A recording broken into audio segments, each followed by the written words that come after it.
El pasatiempo favorito de mi mejor amiga es robarme los novios, pero siempre la perdono, porque cada vez que me roba uno, alguien misteriosamente me transfiere 10 millones de dólares. El día de San Valentín, Diego llegó en su Maserati frente a nuestro dormitorio universitario, provocando suspiros y chillidos de mis compañeras. «Ana, nunca dijiste que tu novio era millonario», exclamó una. «¿Tiene hermanos? ¡Ayúdame!», rió otra. En medio del parloteo vi a Carmen por el rabillo del ojo, mirando el Maserati como si su vida dependiera de ello. Sabía exactamente lo que estaba pensando. Hace solo 2 meses me robó a mi último novio, el galán de la universidad vecina. Ella había estado presumiendo de ello durante semanas, pero comparado con Diego y su Maserati, ese chico ahora parecía calderilla. Mi compañera de cuarto notó la expresión amargada de Carmen. Me guiñó un ojo y dijo: «Ana es demasiado increíble, fuera lo viejo. Dentro lo mejor, ¿eh?». Todos se habían cansado de los hábitos de ladrona de novios de Carmen. Yo era la que siempre decía que debíamos mantener la paz porque, desafortunadamente, todas vivíamos juntas, pero ahora estaban más que felices de echarle sombra. Diego tocó la bocina. Me despedí rápidamente y me deslicé en el asiento del pasajero. En el espejo retrovisor, la vi aún parada allí, con los ojos fijos en Diego como un halcón que divisa su cena. Durante las siguientes semanas, Carmen seguía accidentalmente encontrándonos. Caminábamos por el campus y ella aparecía de repente, torciéndose el tobillo como si lo hubiera ensayado. Diego hacía un puchero, batiendo las pestañas. «¿Puedes llevarme a la clínica, por favor?». En los restaurantes. Casualmente, ella ya estaba allí. Cuando Diego y yo salíamos a tomar algo, ella ya estaba sentada en nuestra mesa favorita haciéndonos señas. Me excusé para ir al baño una vez y cuando regresé, ella estaba sonriendo. Finalmente había conseguido el usuario de Instagram de Diego. Después de eso, se convirtió en una creadora de contenido en toda regla. Ese programa de ciencia ficción aleatorio que Diego mencionó una vez, ella lo devoró entero durante la noche y publicó una reseña de 500 palabras en sus historias. Nunca la había visto poner tanta energía en sus propias tareas. Diego la ignoró al principio, pero luego noté que su nombre aparecía en sus «¿Me gusta? ¿Es tu mejor amiga?». Se encogió de hombros. «Solo estoy siendo amable». No dije nada. Tampoco mencioné que ayer lo vi enviando mensajes de texto a alguien y volteó el teléfono boca abajo en cuanto me acerqué. Incluso desde el otro lado de la habitación, reconocí esa foto de perfil. Mi otra compañera de cuarto, Elena, me apartó. «Ana, será mejor que vigiles a tu hombre», me advirtió. Solo sonreí. La lealtad de un hombre no es algo que se impone mediante la vigilancia. Si tiene carácter, resistirá. Si no lo tiene, ninguna cantidad de vigilancia importará. Y Diego, sospeché, estaba a punto de fallar esa prueba. Una noche de sábado, salimos con amigos y, sorpresa, Carmen apareció. Se emborrachó, como para apenas mantenerse en pie, y se aferró a Diego como un koala. «Llévame a casa», arrastró las palabras. «Por favor». «¿Y si me pasa algo?». Todos me miraron. Apreté mi bolso y me quedé en silencio. «Te llamaré un taxi», dijo Diego, tratando de quitársela de encima y quedar bien. «No, tengo miedo», susurró dramáticamente. Diego tragó saliva, pero subió al coche conmigo. Mientras conducíamos, miré hacia atrás y vi a Carmen sentada en una jardinera, con la cabeza gacha en la oscuridad. Me volví hacia Diego y me hice la novia comprensiva.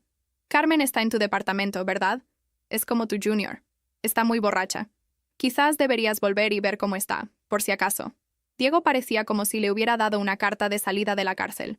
«¿Estás segura?», preguntó rápidamente. «Sí, déjame primero y luego ve», dije dulcemente. En cuanto estuvo fuera de la vista, sonreí.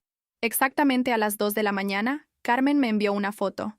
Ella y Diego besándose en su suite de hotel favorita en el centro. Reconocí la ropa de cama. La miré por un momento y luego, sin decir una palabra, reenvié la dirección a mi exnovio, quien también era el novio actual de Carmen. Sin decir una sola palabra, envié la dirección a mi exnovio, que, por casualidad, también era el actual de Carmen. Lo visualizó en segundos. No respondió. Y yo no necesitaba que respondiera. Solo necesitaba que lo viera. Sabía que, a esa hora de la madrugada, probablemente estaba solo, esperando por un mensaje de ella, o tal vez desconfiando de su desaparición. La foto lo decía todo. Los dos, en la cama, sin vergüenza, como si nada más importara. Y entonces, el juego comenzó. Al día siguiente, Carmen volvió al dormitorio como si nada hubiera pasado. Traía un café en la mano y una sonrisa cínica en el rostro. Me saludó con un buenos días exagerado, como si estuviéramos en algún tipo de comedia colegial en la que ella fuera la estrella. Diego, como esperaba, mandó un mensaje seco. Necesitamos hablar. Lo ignoré. Lo dejé en el vacío con el mismo desprecio que él trató de disfrazar anoche. Al final de la tarde, el escándalo comenzó. Mi ex apareció en el campus. No como un loco descontrolado. Era demasiado discreto para eso. Pero vino hasta la puerta de nuestro edificio y preguntó si podía subir. Se lo permití. Carmen estaba en el baño, creyéndome idiota por no haber notado lo que estaba pasando entre ella y Diego. Poco sabía que yo ya había puesto todas las piezas del dominó en movimiento. Él entró. Me saludó con un abrazo formal y directo, como si estuviéramos en una reunión de negocios. Se sentó en el sofá, apoyó los codos en las rodillas y me miró con una expresión que mezclaba dolor, asco y frustración. Recibí la foto, dijo con voz firme. Quería agradecerte. Asentí con la cabeza. Pensé que tenías derecho a saber con quién estás durmiendo. En ese instante, Carmen salió del baño como si desfilara en una pasarela. Se detuvo, sorprendida al verlo ahí, y luego forzó una sonrisa falsa. Hola, amor. Él se rió, sin humor. ¿Amor? Anoche llamaste a Diego mi ángel, en medio de la cama del hotel. ¿Recuerdas? Su rostro palideció. Me recosté en la silla y observé, en silencio, mientras la máscara caía. No fue lo que estás pensando, comenzó. Ah, ¿no? Porque para mí parece muy claro. Me traicionaste con el novio de tu mejor amiga. Otra vez. Él ya no era novio de ella, gritó señalándome. Ella lo sabía. Ella lo permitió. Ella lo permitió para ponerte a prueba. Y caíste como una idiota, rebatió levantándose. ¿Y sabes qué es peor? Ni siquiera estoy enojado con Diego. Él solo hizo lo que tú permitiste. Como siempre. Ella trató de llorar. Trató de hacerse la víctima. Estaba borracha. Solo estabas siendo tú, respondió. Y finalmente entendí quién eres. Antes de irse, me miró con una leve sonrisa. Fue lo mejor que podrías haber hecho por mí. Gracias. Cuando la puerta se cerró, Carmen se desplomó, gritó, lloró, rompió una taza contra la pared. «Arruinaste todo», me gritó. ¿Yo? Pregunté fingiendo sorpresa. Solo demostraste que si alguien pone un plato frente a ti, no puedes resistir, aunque ese plato venga con espinas y vergüenza. Me insultó. Dijo que era falsa, manipuladora, vengativa. Tal vez lo fuera. Tal vez, por primera vez en la vida, había usado sus propias armas contra ella. Pero, a diferencia de ella, yo no lo hacía por placer. Lo hice porque necesitaba una lección. Y el universo finalmente parecía dispuesto a ayudarme. Esa semana, algo curioso comenzó a suceder. El video de Diego y Carmen en el hotel se filtró.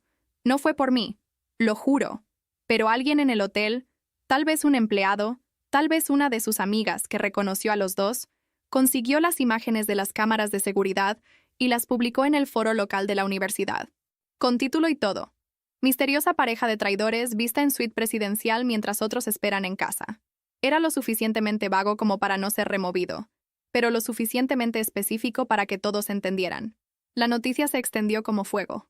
Las capturas llegaron hasta la coordinadora del curso de Diego, quien estaba involucrado en un proyecto de extensión relacionado con ética y ciudadanía. Fue suspendido. Carmen, por su parte, comenzó a recibir mensajes de odio. No es que apoye eso, pero tampoco era mi papel intervenir. Ella había creado esa imagen pública de chica dulce, cristiana e inspiradora. Hacía videos motivacionales, decía que la fidelidad es un valor innegociable. Y ahora todos veían quién realmente era. La vi marchitarse cada día, evitaba los pasillos, lloraba en el baño, y aún así, trataba de convencerme de que todo era culpa mía. Pero la verdad es, nadie destruye sola su propia reputación si no la ha construido sobre una mentira. ¿Y yo? Yo solo observaba, en silencio, esperando el siguiente paso de mi venganza. Porque aún no había terminado. Carmen comenzó a faltar a clases. Sus redes sociales, antes llenas de selfies al atardecer con leyendas motivacionales, se fueron vaciando. Los likes desaparecieron. Los comentarios que antes decían, «Me inspiro tanto en ti», fueron reemplazados por «hipócrita», «falsa», «influencer de mentira». Pero seguía viviendo conmigo, en la misma habitación, durmiendo a pocos metros de distancia.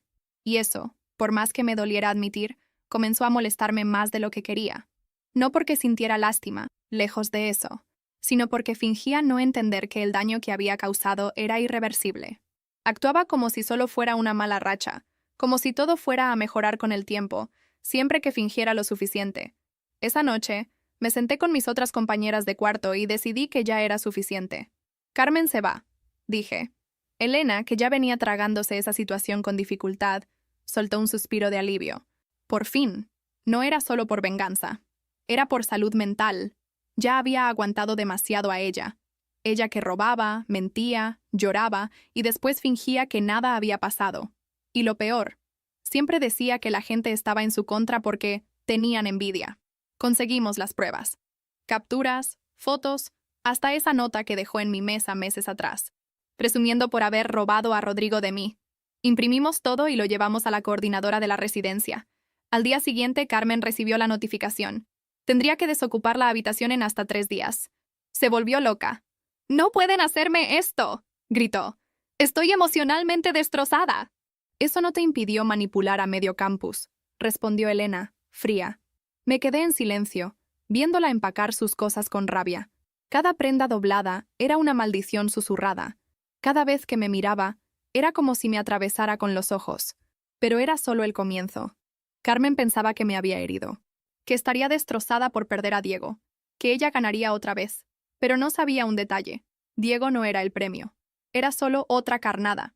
El verdadero trofeo era lo que vendría después. La semana siguiente, me llamaron para una entrevista de práctica en una de las agencias de comunicación más grandes de la ciudad. ¿Quién me recomendó? Rodrigo, el ex al que ella traicionó con Diego. Sí, aquel que recibió la foto del hotel.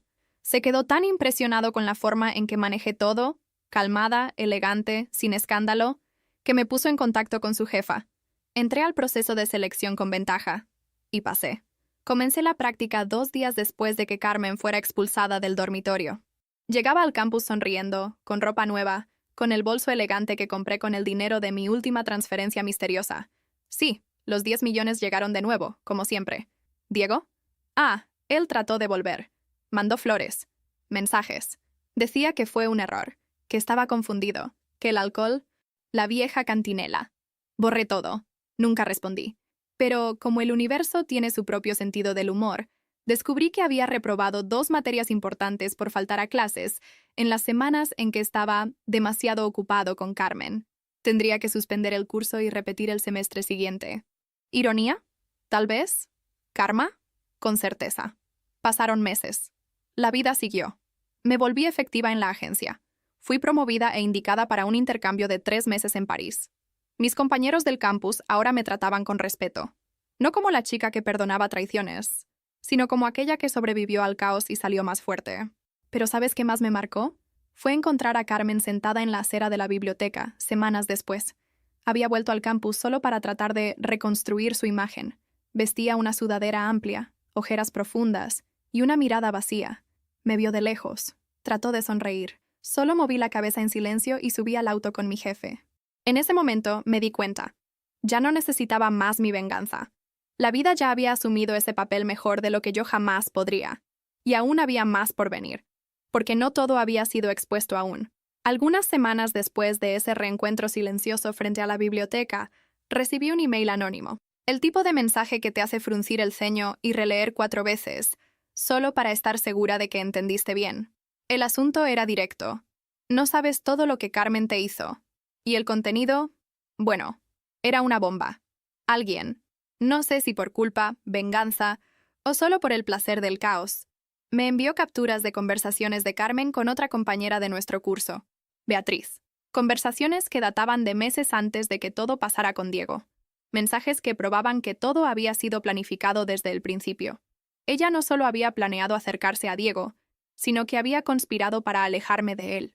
Dijo que me encontraba demasiado tonta para alguien tan guapo y rico, que yo solo estaba con él por suerte y que, tarde o temprano, él descubriría que merecía a alguien mejor. Y más, había estado hurgando en mis cosas.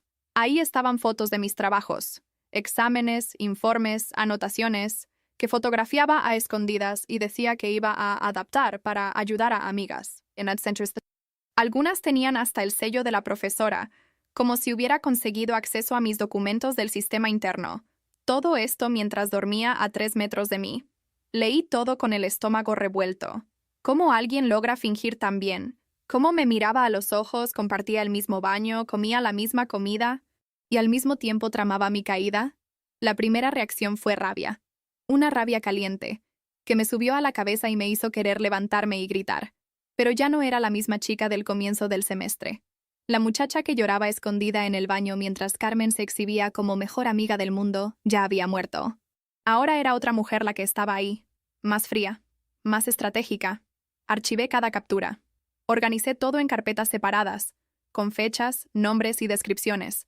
Lo entregué a la coordinación del curso con un breve y formal informe.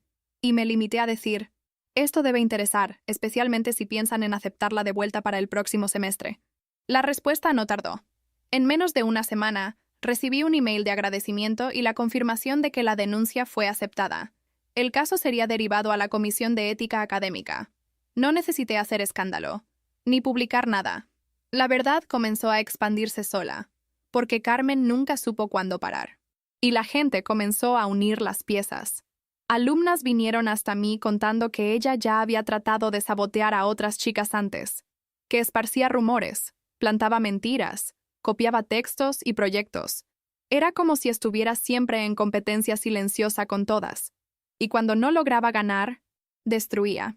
Mientras tanto, mi nombre solo crecía. Recibí una invitación para dar una charla en un evento estudiantil sobre mujeres en el mercado de la comunicación. Conté mi trayectoria, disimulando los detalles más sórdidos, pero sin esconder las cicatrices. Hablé de superación, de enfoque, de cómo muchas veces nuestro mayor dolor viene de quien más sonreía a nuestro lado. La charla se viralizó. Mi Instagram pasó de 2,000 seguidores a 20,000 en una semana. Recibí propuesta de una editorial para escribir un libro con otras chicas sobre vivencias académicas tóxicas. La portada tendría mi rostro. ¿El título? Entre amigas, con comillas bien visibles. ¿Y adivina quién apareció de nuevo? Ella misma, Carmen, solo que esta vez diferente. Me mandó un mensaje. No directo, claro. Comentó en una foto mía. Espero que algún día podamos conversar. Ya no soy esa persona. Perdóname. El comentario estuvo ahí, público, por exactas 3 horas, y obtuvo más de 100 respuestas. La mayoría no fue exactamente gentil con ella. Algunas hasta demasiado. Yo no pedí aquello, pero tampoco la defendí. Ya había hecho mi parte. Ella quiso la fama, ahora la tenía, pero no de la manera que quería. La semana siguiente, el resultado de la Comisión de Ética fue divulgado. Carmen estaba formalmente impedida de frecuentar el campus por 2 semestres. Su matrícula fue suspendida por conducta inadecuada, quebrantamiento de confianza académica y comportamiento antipedagógico con compañeras de residencia. Desapareció después de eso. Literalmente. No apareció más en ningún lugar. Ninguna red. Ninguna foto. Una amiga dijo que había ido a casa de sus padres, en el interior, para reestructurarse. No respondí. Ni le deseé buena suerte.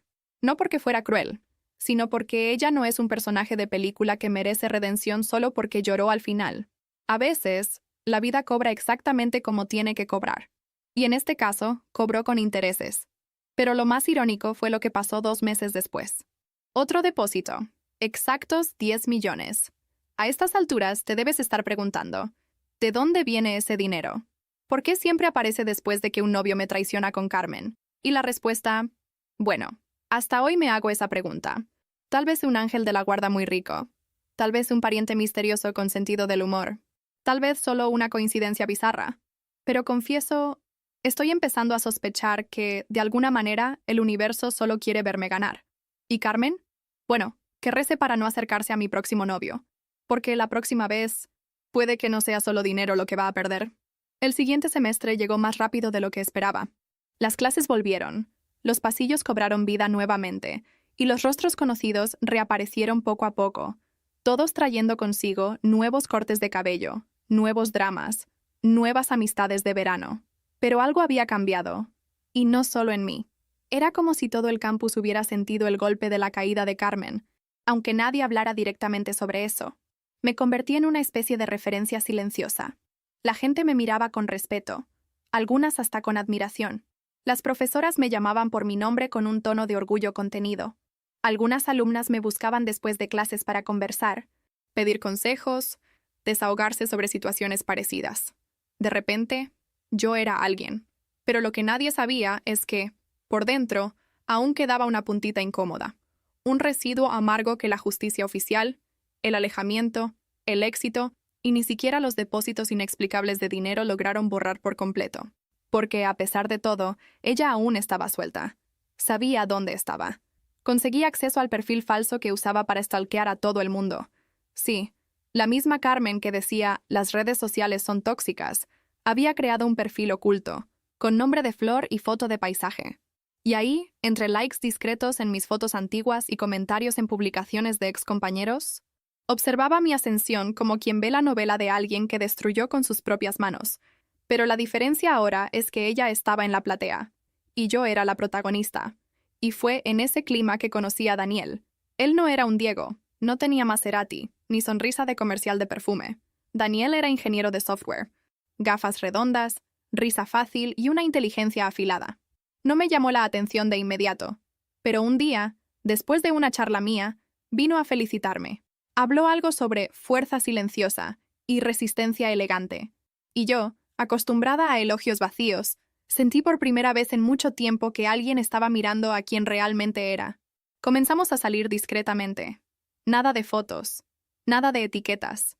Por primera vez, quería tener algo solo mío, algo que Carmen no pudiera tocar, ver, ni olfatear. Pero ella lo olfateó. No sé cómo se enteró. Tal vez alguien comentó. Tal vez nos vio de lejos. Tal vez solo lo sintió en el aire. Pero una noche, abrí mi direct y ahí estaba. Un mensaje del perfil falso. Es lindito, pero ¿será que es fiel? Me helé. Ella no había parado. Hice algo que nunca había hecho antes. Respondí. Vas a intentar, ¿no? Vas a mirarlo como miraste a Diego. Vas a inventar una excusa para tropezar cerca, reír demasiado alto. Aparecer donde él esté. Vas a fingir que es coincidencia. Pero esta vez, Carmen, no va a funcionar.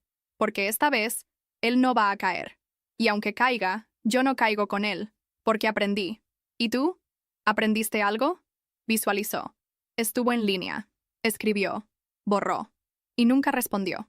Días después, Daniel me contó que una chica extraña, de cabello castaño y ropas amplias, había tratado de entablar conversación con él a la salida de la biblioteca.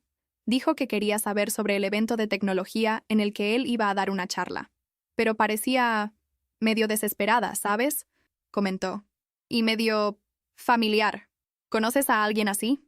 Sonreí. Ya no. Frunció el ceño, pero no insistió. Daniel era lo suficientemente maduro para entender que el pasado de alguien no siempre necesita subtítulos. La semana siguiente, llegó un nuevo email. Otro depósito. Más 10 millones. Y esta vez, una observación. Carmen intentó de nuevo. Felicitaciones por no caer. Era como si el universo me estuviera pagando por mantener mi dignidad. Esa cantidad absurda me permitió no solo vivir bien, sino ayudar a mi madre, remodelar su casa y costear el tratamiento de fisioterapia de mi hermana menor, que vivía quejándose de dolores crónicos desde la adolescencia. Por primera vez, estaba devolviendo al mundo parte del bien que él, misteriosamente, me estaba ofreciendo. Mientras tanto, Carmen desaparecía cada vez más. Los rastros de ella en las redes disminuyeron. Los comentarios con su nombre se volvieron más distantes. Poco a poco, dejó de ser la Carmen y se convirtió en solo una chica que estudiaba aquí y se involucró en un escándalo. Daniel me abrazó una noche mientras veíamos un documental en el sofá. Eres diferente, dijo. ¿Por qué? Porque eres fuerte. Pero no de esa manera forzada, de quien grita para demostrar. Eres fuerte porque te mantuviste en pie aun cuando querían doblegarte. Eso dolió. De buena manera. Porque nadie nunca había dicho eso. Nadie veía mi lucha como fuerza. Siempre fue superación, suerte, venganza bien hecha. Pero él veía. Y ahí, con la cabeza apoyada en su pecho, me di cuenta de que ya no se trataba de derrotar a Carmen. No era sobre dar el golpe o verla en el fondo del pozo. Era sobre dejar atrás. Pero, justo cuando estaba a punto de seguir adelante, recibí otro email. Sin remitente, sin título, solo una imagen. Carmen, en el hospital, rostro hinchado, el pie de foto. Intentó quitarse la vida. Mi corazón se apretó. No porque aún me importara, sino porque sabía que todo veneno tiene origen en algún dolor. Y por un segundo, solo un segundo, me pregunté si había ido demasiado lejos. Pero después recordé lo que ella hizo, lo que me hizo pasar, y cuánto necesité reconstruirme en silencio, sin nadie sosteniendo mi mano. No lloré, no respondí. Solo cerré el email, abracé a Daniel con más fuerza y me prometí a mí misma que, a partir de ese día, Carmen no tendría más espacio ni en mis victorias, porque lo que ella no sabía es que el verdadero karma no es ser expulsada, humillada o ignorada. Es seguir existiendo mientras el mundo gira, sin ti, y el mundo finalmente estaba girando solo a mi alrededor. La imagen de Carmen en el hospital me atormentó por algunos días, pero no de la manera que ella tal vez esperaba. No lloré, no llamé a nadie, no comenté con Daniel, no porque me faltara empatía, la tenía, y aún la tengo, sino porque sabía, con todas las células de mi cuerpo, que aquello era otro intento más, otra actuación, otro acto de una obra que ella misma escribió. Dirigió y representaba desde la adolescencia, porque el sufrimiento de Carmen nunca vino con silencio o arrepentimiento genuino. Venía con capturas, con recados, con víctimas colaterales. Siempre que caía, se aseguraba de caer con ruido, arrastrando a quien estuviera cerca. Y ahora, viendo que su influencia había evaporado, que nadie más la seguía, que las sonrisas se daban vuelta cuando entraba a los lugares, hizo lo que siempre supo hacer. Trató de dramatizar el abandono para atraer atención, pero el escenario estaba vacío, y quien aún miraba solo lo hacía por curiosidad mórbida, no por amor. Hice un esfuerzo consciente para retomar mi rutina. Lo necesitaba. Las entrevistas de divulgación del libro estaban comenzando, y la invitación para un documental sobre mujeres traicionadas y resurgidas había sido aprobada por una plataforma de streaming famosa. Mi nombre ahora circulaba en espacios que Carmen jamás podría manipular con encanto o sensualidad. Y entonces, reapareció. En carne y hueso. Fue en una charla que di en la biblioteca de la universidad. Estaba en la mesa de apertura con 3 autoras increíbles, respondiendo preguntas, interactuando con el público. Y, de repente, ahí en el fondo de la platea, en el último banco, con la capucha sobre el rostro y los ojos fijos en mí, estaba ella, delgadísima, cabello opaco, ojeras profundas como valles, pero la misma mirada, la mirada de la Carmen que calculaba todo. Fingí que no la vi. Seguí hablando. Reí, respondí preguntas, firmé libros. Ella se quedó hasta el final, como una sombra, y cuando todo terminó se acercó. Esperó que la fila se vaciara. Esperó que estuviera sola. Y entonces habló. Intenté matarme. Me quedé en silencio. Ella continuó. Sé que piensas que fue teatro, pero me corté de verdad. Tomé pastillas. Vomité sangre. Mis padres me encontraron. Casi muero. Carmen, suspiré. Tu dolor nunca fue pequeño, pero lo que me hiciste fue pequeño. Mordió el labio. Los ojos se llenaron de lágrimas. No sé si eran reales. Tal vez lo fueran, pero ya no me sentía responsable de descifrar qué venía del corazón y qué venía del guión. Te envidié, confesó. Desde el día que apareciste en el dormitorio, con esa ropa simple y esa sonrisa de quien no necesitaba esforzarse. Los chicos gustaban de mí, pero se enamoraban de ti. Eras calmada, segura. Mientras yo suplicaba por atención, temblaba. Las palabras salían atropelladas. Pero no lloré, ni me conmoví. Solo la escuché. Diego era solo uno más. Solo quería probarme a mí misma que podía ganarte, aun cuando no estabas compitiendo. Nunca estuve compitiendo, Carmen, respondí, finalmente. Creaste una guerra donde solo existía convivencia. Transformaste rivalidad en destino. Asintió. Una lágrima rodó. Perdí todo. Perdiste lo que construiste con mentira. Lo que era real nunca fue tuyo, Carmen. Me miró por largos segundos, y entonces sacó de la bolsa un sobre. Me lo extendió. Es una carta. No necesitas leerla ahora. Es solo el resto que nunca dije. Tomé el sobre. Agradecí con un gesto, y vi cuando se dio vuelta, lentamente, y desapareció por los pasillos de la biblioteca como una hoja llevada por el viento. Por primera vez, no miró atrás. Esa noche, llegué a casa y dejé el sobre el escritorio. Solo lo abrí 3 días después. Adentro, una carta escrita a mano. Varias páginas. Confesiones, memorias de la infancia, detalles de traumas que nunca le contó a nadie. Abusos emocionales de la madre, negligencia paterna, vidas en hogares temporales. Intentos frustrados de ser aceptada, amada, validada. Y al final, una frase escrita con letras más grandes. Ganaste. Pero lo más importante es que no te perdiste. Cerré la carta. Respiré profundo. Tenía razón. Gané. Pero nunca necesité dejar de ser quien era para eso. Nunca necesité devolver el golpe con crueldad, ni dar el pago con la misma moneda. Usé mi dolor como cemento. Me reconstruí con dignidad.